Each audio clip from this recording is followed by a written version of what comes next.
الاهلاويه زعلانين يا جماعه عشان امام عاشور اتشتم في ماتش الزمالك والاهلي اللي فات. طب بعيدا عن رايي في الشتيمه تجاه اي حد، اللي هو ان انا معترضه طبعا، بس ده مش موضوعي النهارده.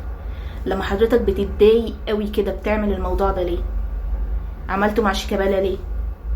كنت بتشتمه عمال على بطال ليه؟ سواء في المباراه او مش في المباراه، سواء بيلعب او مش بيلعب، كنت بتشتمه ليه؟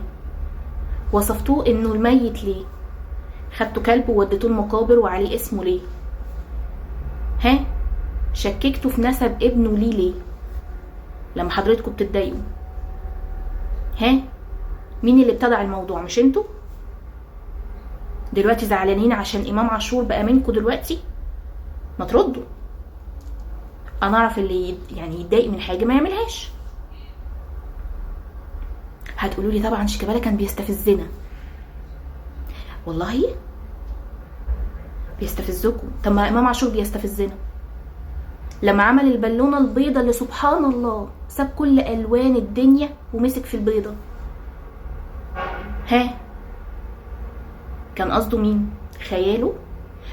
صح، انتوا قلتوا انه كان بيحتفل مع بنته، على السن بنته اصرت عليه انه لازم يحتفل بالبالونه البيضه، واصرت عليه كمان انه يدوس عليها بعد ما ينفخها.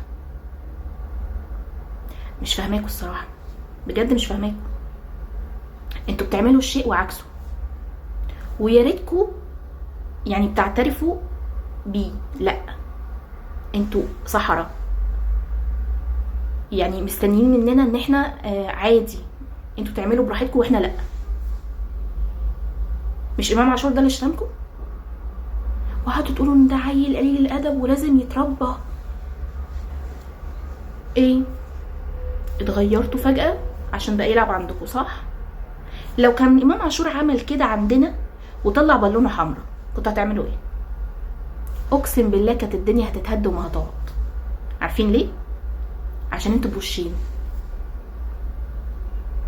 رمضان صبحي لما راح من الاهلي للبيراميدز قومتوا الدنيا وما قعدتوهاش، مع ان عمره ما شتم فيكم ولا غلط فيكم ولا جاب سيرتكم.